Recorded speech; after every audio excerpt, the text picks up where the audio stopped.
करने के लिए और आगे बढ़ेंगे। बिलासपुर से बड़ी खबर का हम रुख करेंगे। शिक्षकों के हक में बड़ा फैसला लिया गया। पेंशन में संविलियन की पहले की सेवा जुड़ेगी। यहाँ एक बड़ी खबर आ रही है, शिक्षकों के हक में है कि पेंशन में संविलियन के पहले की सेवा भी जुड़ेगी। हाईकोर्ट ने राज्य सरकार की अपील को खारिज कर दिया है।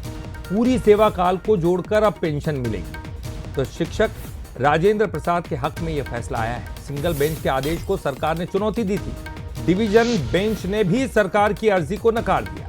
तो हजारों एलबी संवर्ग के शिक्षकों को इससे राहत मिली है कि जो पहले की जो सेवा है वो व्यर्थ नहीं जाएगी। उसकी सेवा की अवधि को वो भी पूरी सेवा काल को जोड़ा जाएगा और उनको पेंशन मिलेगी। तो संविलियन के पहले की जो सेवा अवधि है उसको जोड़कर पेंशन बनेगी।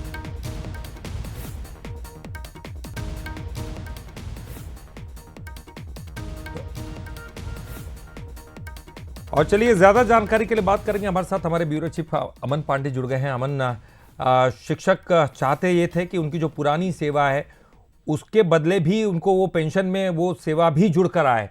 आज उनकी मांग मान ली गई है, तो ये क्या फाइनल डिसीजन है?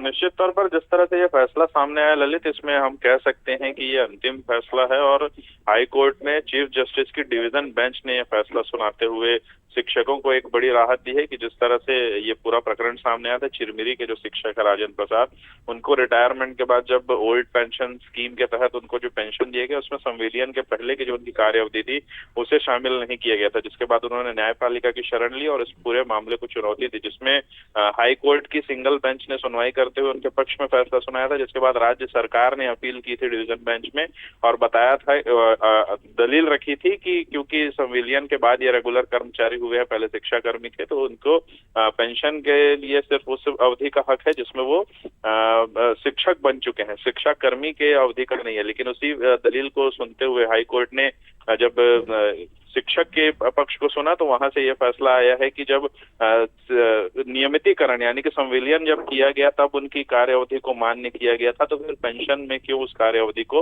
मान्य नहीं किया जाएगा। और इसका जवाब राज्य सरकार नहीं दे पाई और इसी के आधार पर कोर्ट ने यह बड़ा फैसला दिया है कि जो एलबी वर्ग के जितने भी शिक्षक हैं जो अब पहले शिक्षा कर्मी थे और बाद में नियमित शिक्षक बन चुके हैं, वो जब रिटायर होंगे तो उन्हें ओल्ड पेंशन स्कीम के तहत संविलियन के पहले की कार्य अवधि को जोड़ते हुए उनका पेंशन कैलकुलेट किया जाएगा, जिससे का सीधा लाभ। अमन, यानी आपका कहना यह है कि नियमितीकरण जब किया गया, जब संविलियन किया गया तो जो उनकी पहले की अवधि उसको काउंट किया गया था और जब उस वक्त काउंट किया गया था तो अब भी काउंट करना चाहिए, यह हाईकोर्ट का कहना था? जी, निश्चित तौर पर यही दलील वहां पर रखी गई थी जो बचाव पक्ष है उसके द्वारा, और इसी दलील को मानते हुए कोर्ट ने भी सवाल पूछा जिसका जवाब राज्य सरकार नहीं दे पाया था। अब हजारों जो शिक्षक एलबी संवर्ग के उनको इसका लाभ मिलेगा और इस तरह के कोई प्रकरण अगर भविष्य में आता है तो नजीर पेश की जाएगी इस प्रकरण की और ये फैसला जो है कहीं ना कहीं एक आदर्श स्थापित करता नजर आएगा। बहुत बहुत शुक्रिया अमन इस पूरी जानकारी के लिए।